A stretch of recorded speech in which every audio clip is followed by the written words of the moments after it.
Ok, gente, vamos lá então? Preparados? Nós falamos numa liçãozinha de casa, né? Alguém gostaria de falar sobre o homem, o ser humano de bem? Antes de começar, eu ouvi uma conversinha aí entre a Cleide, a Glaê, a Cíntia. Fizeram? Quer falar, Cleide? Você?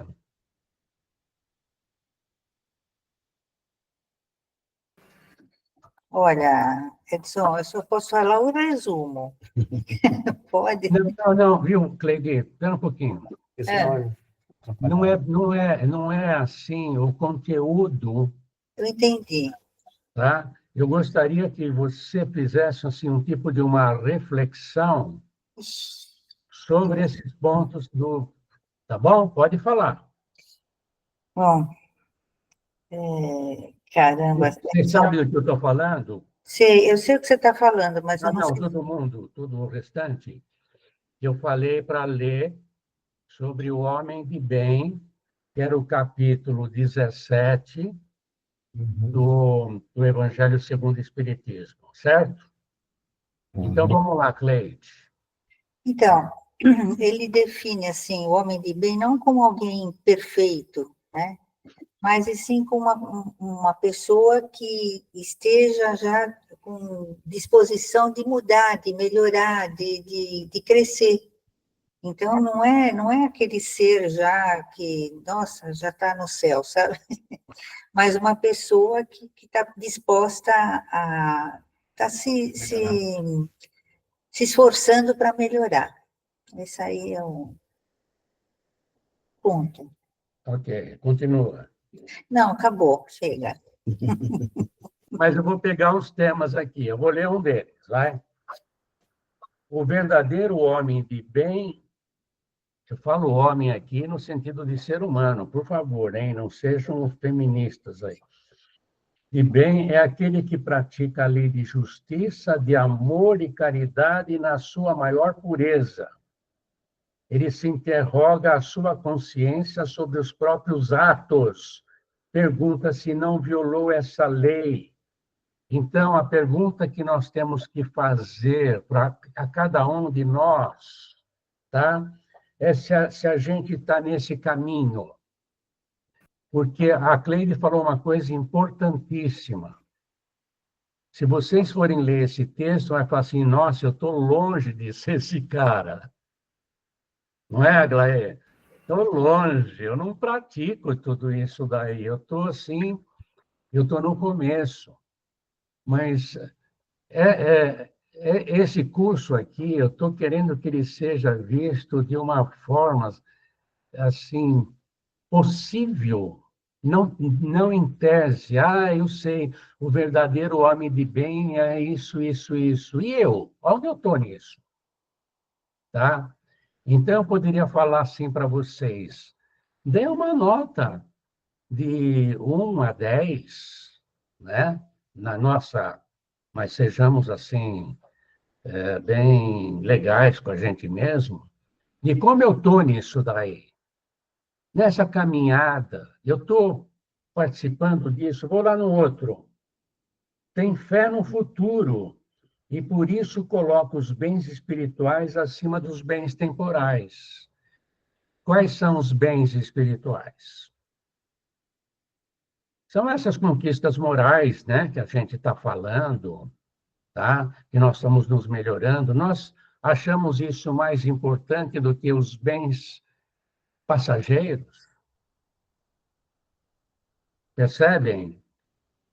Então, essa leitura que a gente. Alguém chegou a fazer mais detalhado uma autorreflexão? Você fez, Cintia? Você quer falar com a gente um pouquinho? Sem vergonha?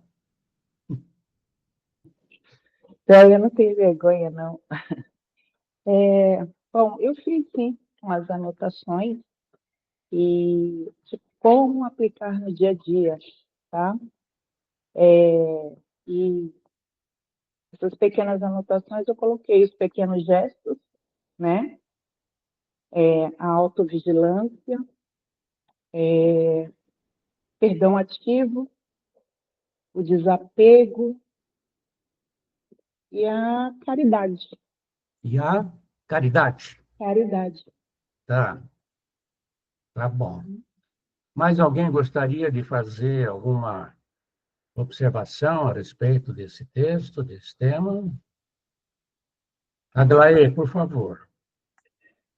Edson, cada vez que eu pego um livro e vejo algum capítulo aqui da bibliografia, eu me lembro muito daquela frase, como é que é? Só sei que nada sei, né? É uma descoberta que é assim, não é bem uma descoberta, é o resgatar alguma coisa interna, tá? Eu sinto que dentro do discurso, vamos dizer assim, espírita, eu não tenho muitos conceitos, muitas coisas que eu ainda não consigo transitar numa boa. Mas eu tenho flashes, é como se, quando eu leio alguma coisa, desperta em mim algo, é uma lembrança, uma memória importante, que às vezes está até adormecida. Então, por exemplo, nessa leitura, me veio o insight assim, resiliência, tá? É perceber que mesmo nas mensagens de Cristo, ele diz, olha, não se preocupa, não fica desesperado, você não precisa atingir o 100%, vai devagar. E aí isso me dá um alívio quando eu percebo que não tem problema. Eu caminhei em alguns momentos, 2 passos, permaneci nos 2, mas em outro momento eu voltei um passo atrás, mas não tem problema, porque eu despertei, está despertando em mim essas leituras, um certo contentamento, tá? Eu tenho prazer de ler e ouvir que está dentro de mim, tá? Esse conhecimento, essa centelha, ela vem, e que eu percebo assim, se eu fizer um quadro, um sinótico, uma coisa assim, por o que é importante, ideias principais, tudo mais, eu ainda não consigo terminá-lo. Eu ainda estou construindo isso, mas, por exemplo, já despertou em mim uma responsabilidade muito grande com esse aprendizado que está chegando, tá? E que não adianta falar, eu não gostei. Não é questão de gostar, é questão de perseverar, de tomar, de se apropriar daquele conhecimento. Eu não sei se eu falei e não disse Sabe nada. qual é a frase que eu tenho assim? É cair em si. E uma coisa que eu percebo, Edson, é que eu nunca tinha ouvido muito falar na como é que chama? Interna. Ai, desculpa, me foge agora a Reforma palavra. íntima. Reforma íntima. Nossa, gente, que coisa boa! Com a reforma íntima, eu estou ponderando, se vocês soubessem como eu sou tagarela, como eu muitas vezes tinha uma necessidade de ir, de acontecer, de falar, de concluir. E com a reforma íntima, eu comecei muito, despertou muito em mim, e obrigada, lendo o seu livro, tá? Naqueles pontos todos que você fala. E foi caindo minha ficha. Eu sei, gente, quantos meses nós estamos aqui juntos, tá? Muito importantes, mas eu acho que eu só estou no começo, né? E que está sendo muito bom. não me comparo a vocês que têm esse conhecimento, essa reflexão, ou essas reflexões tão mais profundas, mas eu digo para vocês, me dá eu sinto como se eu fosse acarinhada, ou acarinhada mesmo, sabe? E aceita, tá? Pelo mestre, tá? No sentido assim, vai com calma, minha filha, só tenha responsabilidade, não perde o fio, vai, cai, levanta, cai, levanta. É isso que eu estou sentindo, tá? Aglaé, é que eu não me impede assim de colocar a público a sua gravação. A gravação do que você falou, mas eu vou deixar guardada comigo aqui, porque o que você falou, só se você me dá autorização por escrito, aí eu ponho para todo mundo ouvir o que você está falando. Eu posso tirar até tua carinha assim, para você não ficar, falar quem que é essa daí. Mas o que você falou é tudo, sabe? É tudo que eu poderia imaginar de bom. Longe de mim, lembra, eu sempre repito para vocês que o importante é a gente caminhar, tá? Nós não podemos sentir que estamos parados, nós estamos na escola da vida, nós estamos na escola do nosso crescimento verdadeiro, que é o espiritual, né? Então, o pouco que eu caminho é ir para frente, é dar o que você falou, deu 2 passos, ficou um pouquinho parada, mas é uma pessoa que está refletindo, é aquela que está caminhando. Se acaba, por exemplo, o curso e a pessoa para de refletir naquilo que pode melhorar, quer dizer, adiantou um pouco. Por isso que a pessoa tem que, de repente, cair a ficha. Caiu a ficha, gente, eu posso fazer melhor. Tá? Obrigado pelas suas palavras. Valeu. É mais uma coisa que eu fico assim, que tá valendo todo o tempo que eu me dedico a isso. Então, é isso. O importante é a gente sentir que nós estamos caminhando, que nós estamos na jornada, nós estamos viajando e avançando, vendo novas paisagens. O que a Glaê falou é o seguinte, ela está indo assim de porto em porto e está vendo novas paisagens, está vendo coisas novas. Puxa vida, eu não sabia que era assim. Mas tem muita coisa para a gente conhecer, muita coisa para ver. Mas não precisa ser agora, sabe? Não precisa ser agora. Ainda nesse Homem de Bem, pegar assim, aleatório, não tem ódio nem rancor. Esse é uma pessoa de bem. A pessoa que nem tem ódio nem rancor. Ódio é uma soma de sentimentos superdefensivos, tá?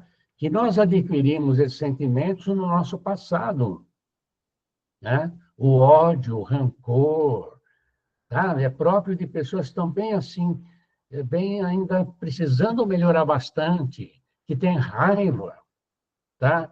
Então, é como se nós tivéssemos, assim, dois recipientes, né? Um carregando os nossos sentimentos bem animalizados ainda, aqueles sentimentos que a gente está se defendendo, que a gente ainda é egoísta. A soma desses sentimentos, ele acaba repercutindo uma emoção que sai, essa emoção do ódio, que é uma emoção ruim, tá? Que pode acontecer um monte de coisa, e vocês, cada vez que vocês ligam a TV, vocês vão ouvir um monte de notícias, né, de feminicídio, caras que fazem barbaridades.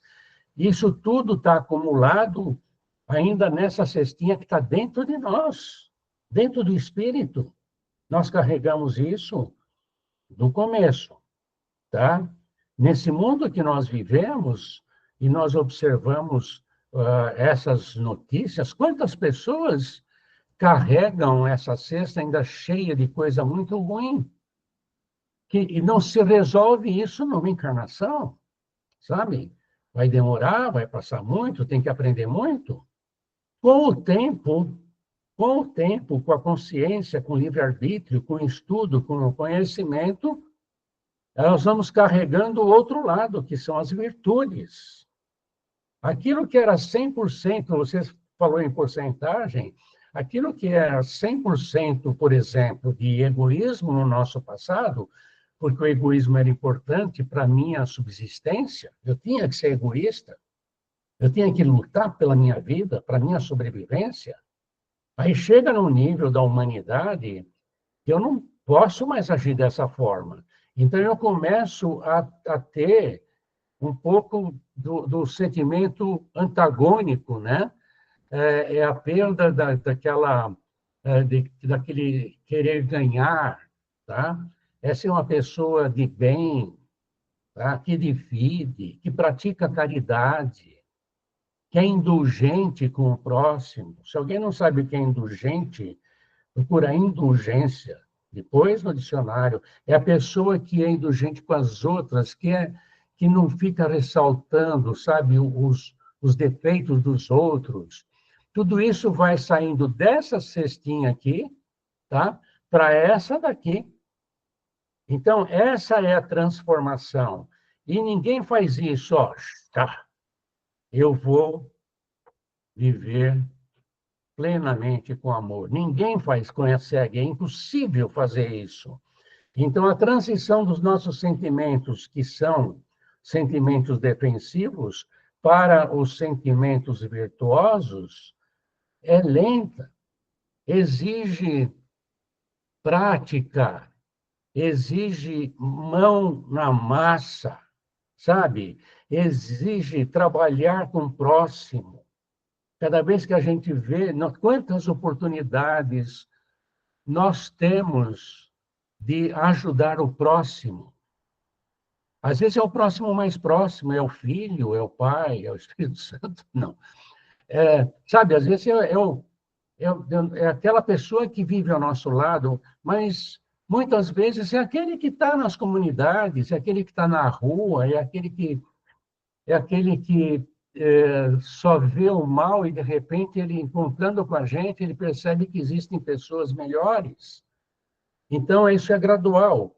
Então, vejam, a distância daqui para cá é do ódio para o amor.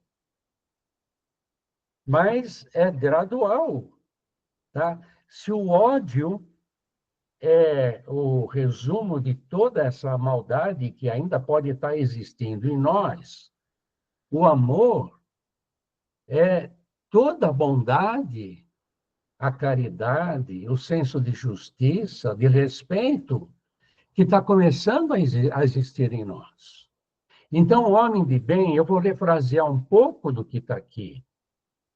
Eu não digo assim, o homem de bem é aquele né, que pratica o amor, é aquele que pratica...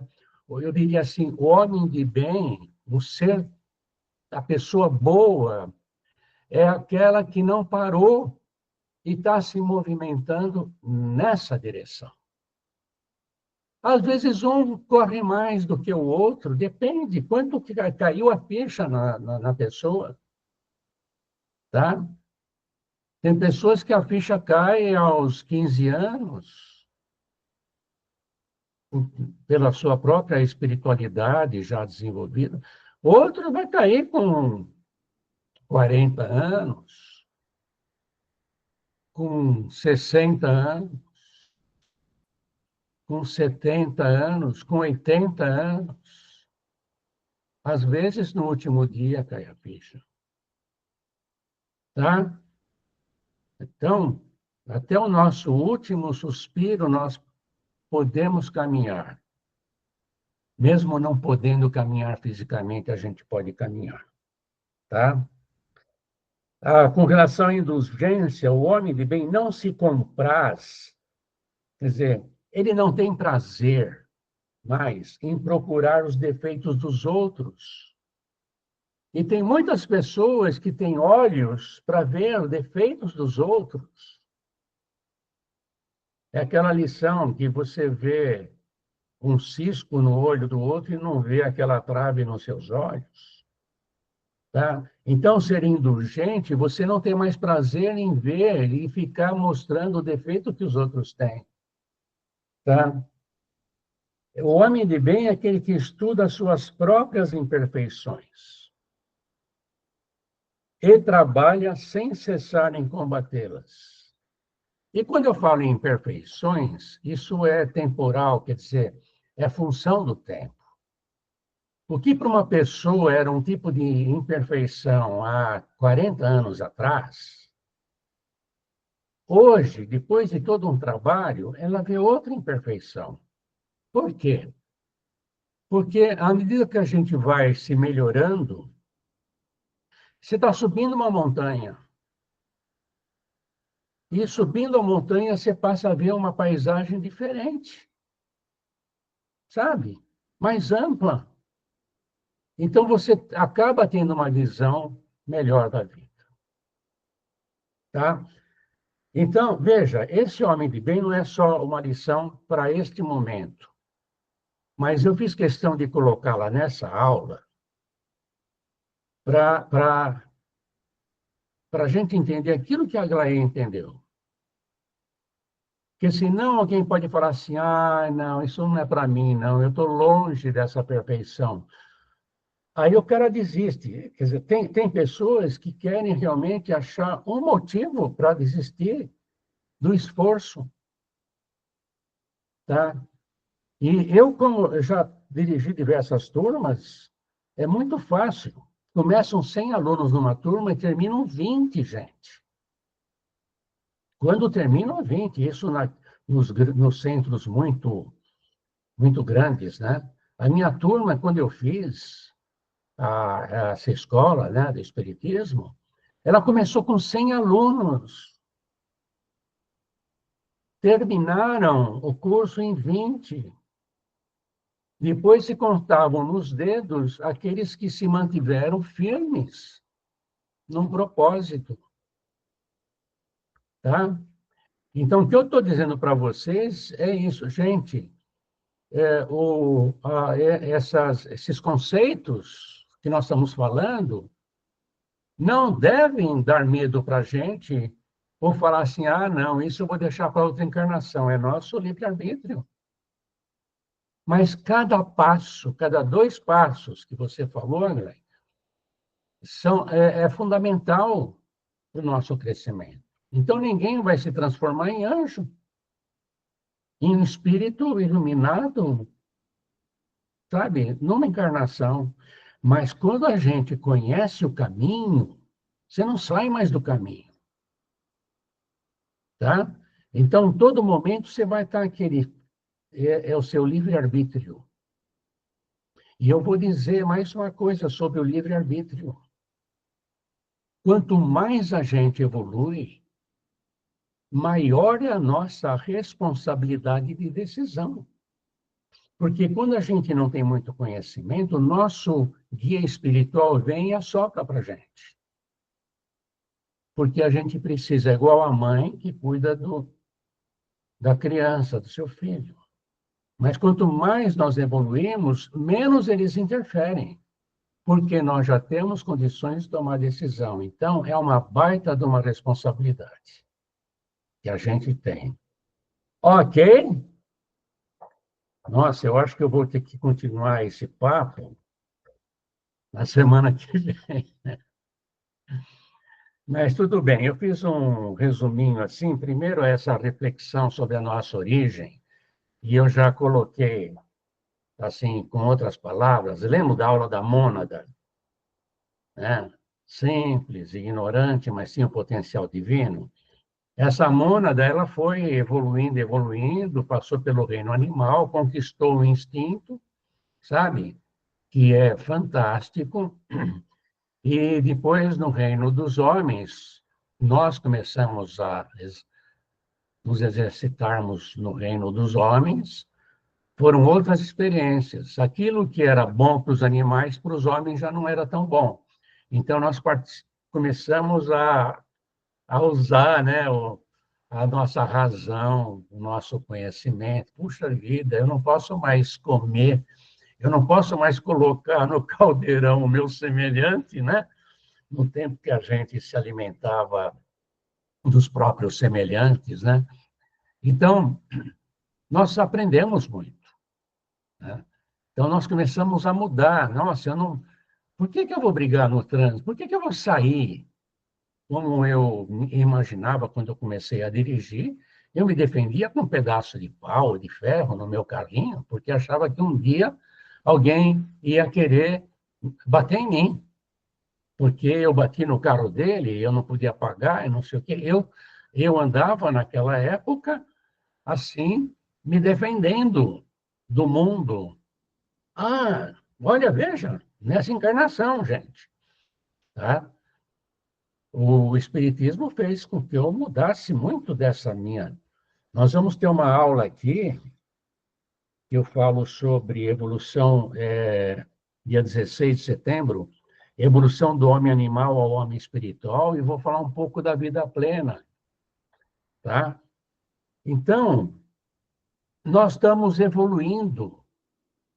Nossos sentimentos estão lentamente se modificando, tá? Para melhor. Hoje nós ainda temos sentimentos, porque dependendo com quem a gente fala, ou do que acontece com a gente, às vezes dá uma raiva, às vezes dá uma vontade de responder e deixar a pessoa lá no chão, não é? Da gente se vingar de alguma coisa. São aqueles momentos de raiva. Se aparecem esses momentos que eu falo assim, veja, observe-se, analise os seus comportamentos, seus sentimentos, significa que nós temos ainda aquela fogueira assim que está queimando a gente dentro de nós. Então, isso precisa ser trabalhado, mas nós não vamos conseguir trabalhar lá dentro ainda, porque a mudança demora. Então, eu começo a trabalhar no meu pensamento, eu começo a trabalhar no externo, é aquela lavagem do carro, que eu estou tirando a sujeira do carro, mas o carro continua velho, tá? Ele continua do mesmo jeito por dentro, né? Então, o comportamento que a gente tem, que é visível para as outras pessoas, e muitas vezes é visível para nós. Geralmente é visível para outras pessoas e não é visível para nós, tá? E, geralmente nós vemos os defeitos dos outros e não estamos vendo os mesmos defeitos em nós, mas os outros veem os mesmos defeitos em nós. Mas quando a gente consegue ver, a gente começa a fazer o processo de reformulação interior. Começamos a nossa reforma, mas por enquanto eu só vou mudar esse quadro de posição, sabe? Eu vou precisar tirar essa parede daqui, mas essa parede ainda é difícil de eu tirar. Lentamente, tá? Mas nós já aprendemos sobre a necessidade da prática da caridade. Quando eu fiz a escola de iniciação espiritual, a gente tinha um trabalho que, uma vez por mês, a minha turma ali resolveu ir lá para Jandira fazer aquilo que eu abominava. E naqueles bairros pobres de Jandira, para bater na casa das pessoas, para ajudar e falar de alguma coisa boa. Falar, nossa, eu não sou testemunha de Jeová. Aquilo me arregaçava por dentro. E eu fui obrigado a ir, porque eu tinha o carro, eu ajudava, eu levava uma parte das pessoas. E nesse trabalho eu conheci gente maravilhosa. Aquilo acabou não, aquilo mudou muito o meu orgulho. Sabe, que eu me achava assim, imagina, eu vou lá, e tinha gente que era evangélica, católica, e recebia a gente com carinho, com amor, e fazia bolinho, às vezes esperando que naquele domingo a gente ia lá, naquele domingo do mês. Então, aquilo foi realmente mexendo muito comigo. Serviu para quê? Para eu melhorar? Um pouquinho. Mas serviu para ver que eu tinha muita coisa para melhorar nos meus sentimentos. Então, é um momento que a gente tem que refletir bastante sobre isso.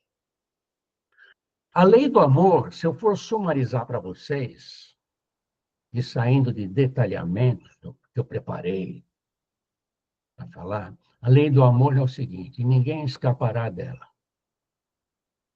tá? Ninguém vai escapar da lei do amor. Uma lei é aquela que diz assim, olha, por exemplo, aquela lei da gravidade que eu comentei. Se eu soltar um peso aqui, ele vai cair.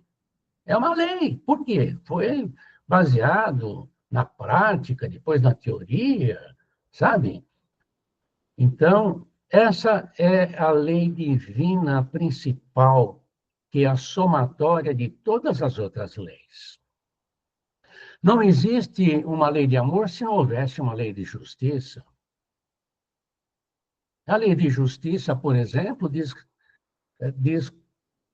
de acordo com o respeito que nós devemos ter com as outras pessoas, saber que todas as pessoas são iguais. E não tem uma pessoa mais importante do que a outra, que vale mais.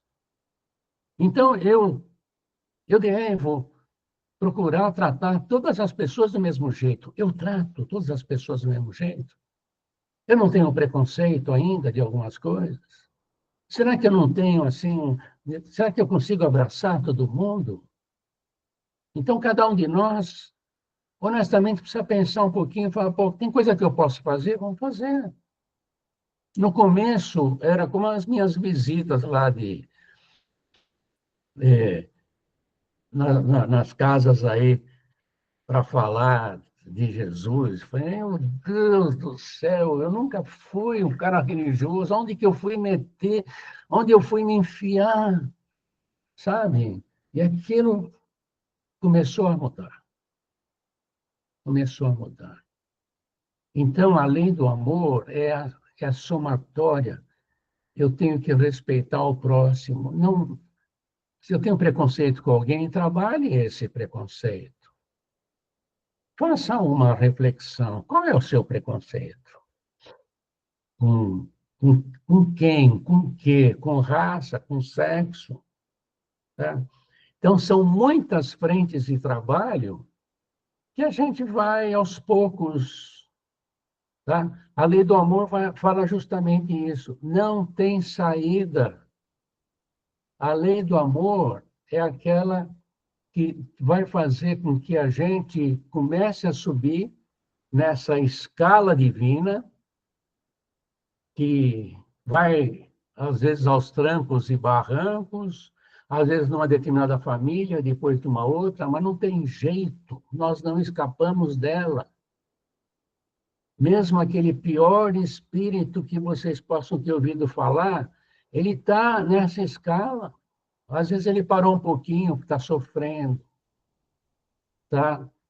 Nós temos trabalho de desobsessão lá na EFA, estamos começando a aprimorar um pouquinho isso, que às vezes vem um espírito e fala, ele acabou comigo, mas quando? Numa outra encarnação, e eu estou aqui que eu vou acabar com ele, sabe?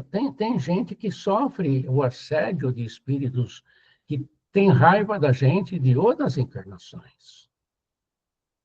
E a gente fala assim, escuta, mas há quanto tempo você está atrás disso, então? Você está feliz? Eu quero que ele sofra. O que ele fez eu sofrer. Mas você está feliz? Você teve uma família? Sabe? Você teve... Eu estou advogando uma forma diferente de até, gente... Diferente de acordo com a maior parte das pessoas, né?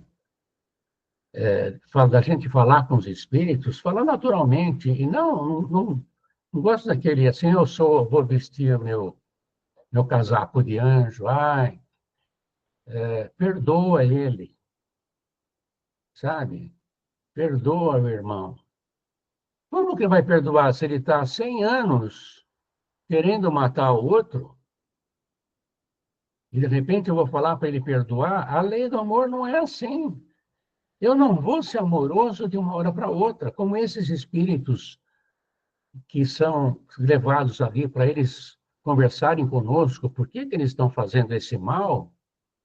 Eles não vão aceitar Jesus de uma forma para outra, de um dia para o outro. Não, de um minuto para outro, sabe? Então, a gente tem que lembrar ele da família dele, da mãe dele, dos familiares que estão esperando do outro lado para que ele melhore.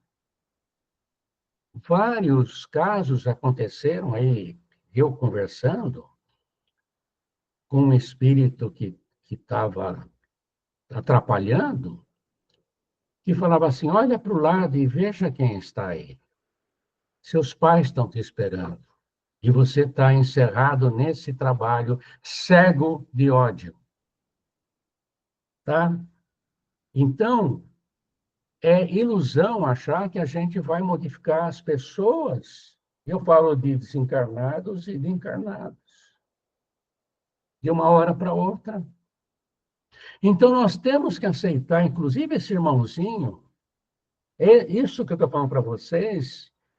Se alguém for fazer um curso de mediunidade comigo, vão ouvir quando eu falar sobre o processo de desobsessão, que tem muitos centros fazendo de uma forma que é uma forma que aprenderam no passado, falar do perdão. Já falei algumas vezes para vocês, eu falo para vocês, Jesus falou para a gente perdoar 70, não 7 vezes, mas 70 vezes 7 vezes, mas como eu vou perdoar?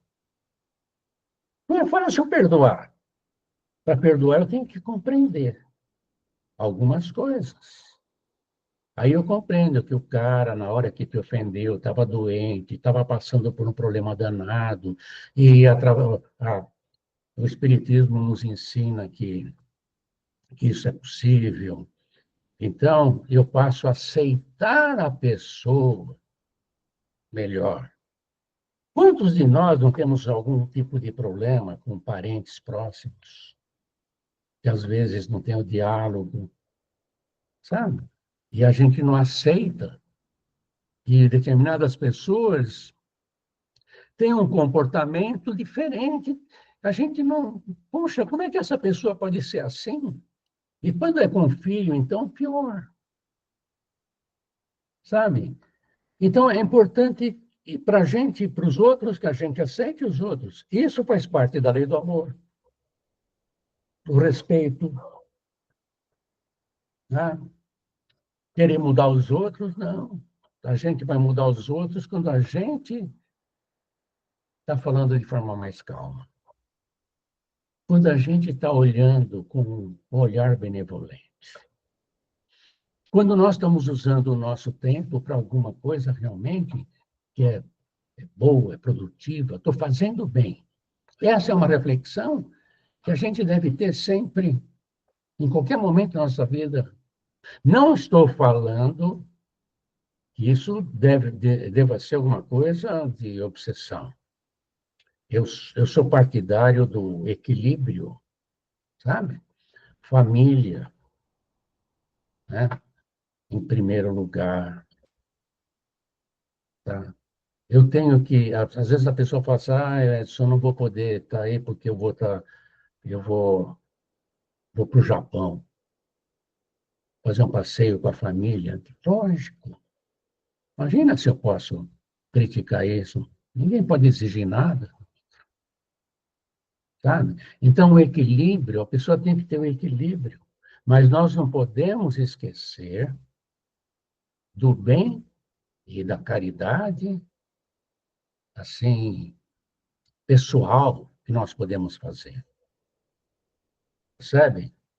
Essa, assim, em resumo, é a lei do amor. Não só o amor deve se manifestar em todas as áreas da vida. No lar, como base da harmonia entre familiares, promovendo compreensão e paciência. Só isso já é né? Só isso já é uma baita de uma dificuldade. Nas amizades, como laço de afinidade e respeito.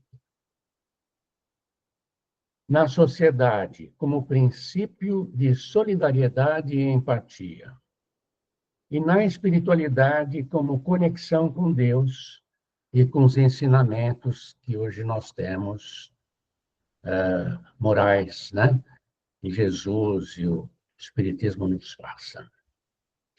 Tá? Aí eu tinha colocado obstáculos ao amor e como superá-los, né? Eu botei refletir o homem do bem, né? O homem de bem. Então, essa lição do homem de bem é para ser refletida de tempos em tempos. E não é para a gente... Não sei se vocês chegaram a ver a palestra que eu dei sobre o auto-perdão. O Marcelo falou outra vez para mim, não podemos esquecer do auto-perdão. Não é verdade, Marcelo? Não, é isso. Karl Marx. É isso mesmo, porque a gente... E você ouviu a palestra que eu dei? Vi sim, vi sim. Tem muita coisa que a gente deixa de ver na gente mesmo, sabe? E é meio como aquela história do avião, sabe? Coloca a máscara primeiro em você, depois tenta salvar o outro.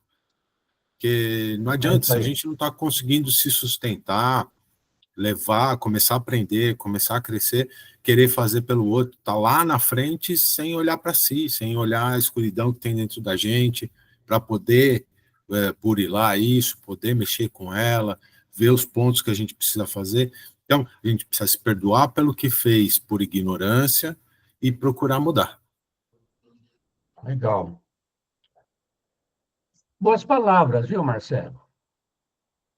Boas palavras. Então, os obstáculos do amor o egoísmo e o orgulho são os principais obstáculos à vivência do amor.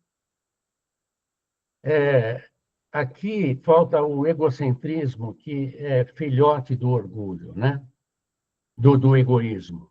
O egoísmo é muito para a parte material, tal, e o egocentrismo busca o prazer.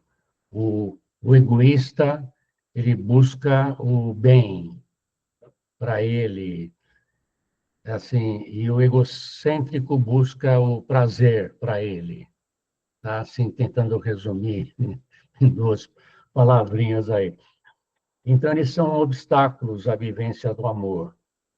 E o Evangelho segundo o Espiritismo ensina que a humildade e a renúncia são caminhos para superar essas barreiras e permitir que o amor floresça. Então, eu vou para a conclusão que está escrita aqui. A lei do amor é o princípio mais elevado que podemos desenvolver. Amar ao próximo como a si mesmo e até mesmo amar os inimigos. De tudo que eu falei, dá para a gente entender que é possível amar os inimigos. Mas para amar um inimigo, é preciso ter muita compreensão da vida, do mundo, da espiritualidade. Mas se a gente, pelo menos, não tiver mais raiva do inimigo, mais desejo de fazer o mal ou de arrasá-lo, sabe? Nossa, é um grande passo. Por isso que eu falo nessa preleção que eu dei, a gente não deve se chicotear, se sentir culpado. Nós erramos hoje, mas não vamos errar de novo, mesmo erro, tá? Mas não vamos nos culpar do passado. Né? E os nossos inimigos pertencem ao passado. Mas a gente não pode ficar ligado ao passado, porque a gente nunca vai esquecer completamente o passado, né? É como um retrovisor, eu estou sempre olhando um pouquinho para o passado para não errar, tá? Então, são metas a serem alcançadas na jornada evolutiva do espírito. A prática do amor nos aproxima de Deus e nos conduz à verdadeira felicidade. Agora nós temos aqui 7 minutinhos ou 10 para vocês comentarem um pouquinho. Deu para compreender a lei do amor? O que vocês acham? Como você mencionou, a lei do amor está bastante fundamentada no conceito do homem de bem, né? E sobre o homem de bem, eu quero dar um testemunho bem curto aqui, bem rápido, de uma conversa que você, eu e a Célia tivemos há mais de um ano já. E essa conversa aconteceu durante o nosso estudo do Evangelho, exatamente quando nós passamos por essa lição sobre o homem de bem. E eu lembro naquela ocasião que nós fizemos a leitura de todos os parágrafos aqui contidos nesse item 3, né, do capítulo Sede Perfeitos.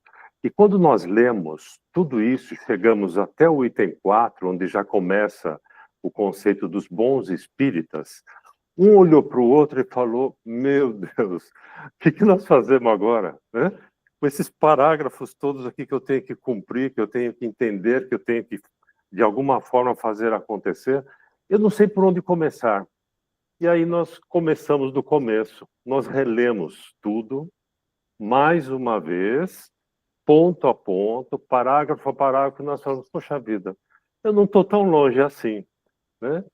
Eu já faço muito do que está aqui, mas talvez quando nós lemos tudo de uma vez, nós achamos que era muito para a nossa capacidade de produção.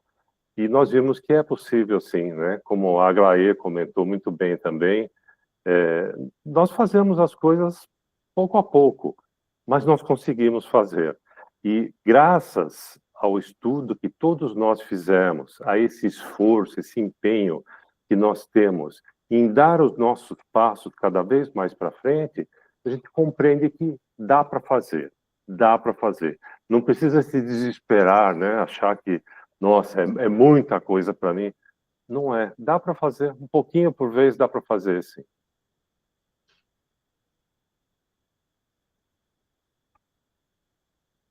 Estão com medo de falar, de se expor? Querem que eu encerre, né? Estão com pressa. Eu só queria falar uma coisinha. Eu penso que esse grupo já é diferenciado. Nós estamos dando o primeiro passo para conhecer um pouco mais e tentar transformar nós mesmos, né? É assim, a gente começa devagarinho e vamos caminhando. O que a gente conquista no dia a dia já é maravilhoso. Então, é muito bom estar aqui no grupo, ouvindo cada um, né? Nós começamos de uma maneira, daqui a alguns dias a gente já está pensando em alguma coisinha diferente, já está agindo diferente. E é assim, com calma, um dia de cada vez, a gente vai caminhando e melhorando. Nós temos toda a eternidade para melhorar, então com calma. E no nosso dia a dia, se você começar a pensar na vida do jeito que está, hoje existe uma polarização em tanta coisa, né? O lado político está extremamente polarizado. Quem está de um lado acha que está certo, quem está do outro lado, totalmente oposto, também acha que está certo. Então, dá para a gente entender que não é possível estar todo mundo certo, né? E hoje, a gente, dependendo de cada um, nós nos portamos como radicais, muitas vezes, tá? Quer dizer, o nosso pensamento é esse, é correto. Então, a gente acaba deixando de respeitar o pensamento do outro, de aceitar que o outro tem uma vivência diferente, uma experiência diferente, ou interesses diferentes. Na parte de time de futebol, a mesma coisa. sabe? Eu sou simpatizante do Palmeiras, mas eu tenho um carinho pelo Corinthians muito grande, principalmente meus netos são corintianos, sabe? E eu não quero, não brigo, numa boa. Então, estou dando exemplo para eles que eu não preciso, sabe, ser oposição, né? E da forma que eu trato, puxa vida, nossa, ganhou, não, está ruim, hein? Precisa melhorar, né? Eles vão também aprendendo a não ter que brigar com um amiguinho que pensa diferente deles, né? Então, tem muita coisa. No mundo que nós estamos, tem posições. Você vai numa reunião de condôminos, tá? Cada um tem uma posição e geralmente dá cada briga, porque as pessoas se fixam de um lado e não saem desse lado quando uma conversa mais serena, assertiva, poderia, tá? Por isso que a gente deve ser pacificador onde a gente estiver. Não é difícil a gente ser pacificador. É não jogar gasolina nas discussões. Então, tá, Jesus falou isso, né? Sobre os pacificadores no Sermão do Monte. Então, tem um monte de coisinhas que não são tão complicadas. Não estamos falando para você, olha, perdoa todo mundo. Cara, não, sabe, isso é um processo. Nós falávamos isso na empresa, tá? Processo de melhoria contínua. Tá? A gente copiava na época dos japoneses, tá? O Kaizen. Então, não é, assim, um projeto que tem um começo, um meio e um fim. Nós estamos num processo de reforma íntima. Um processo de melhoria contínua. Um pouco que você melhora, o diretor lá vai te chamar, vai te dar os parabéns. Bom, alguém quer fazer isso? Fala. Você mesmo. Você, Não. viu? Você fala e já faz o encerramento? Faço sim. Só complementando o que você disse, da importância de nós internalizarmos esses conhecimentos, né? Esses conceitos, principalmente. E isso acontece de forma paulatina, é pouco a pouco, não tem jeito. Você vai sedimentando isso dentro de você. Você mencionou reunião de condomínio, é uma das coisas mais assim, terríveis que existe na face da Terra. Mas nos últimos anos, nos últimos 5 anos, pelo menos, o pessoal aqui, pelo menos desse prédio, tem pedido para eu ser o presidente da mesa. Não é à toa, né? Não porque eu seja, né, tenha coroa. Você é uma pessoa ponderada. Não sou. Mas eu aplico esses conceitos. Você é, cara. Tá bom, então sou, tá bom. Mas é uma verdade, você aplica esses conceitos e você evita conflitos, né? Evita conflitos sem deixar de tratar os assuntos. Nós sempre chegamos nas definições finais, né? Sempre chegamos. Mas você não precisa brigar para isso, né? E para isso você precisa ter tudo isso dentro de você. Você precisa entender isso na sua essência realmente, né?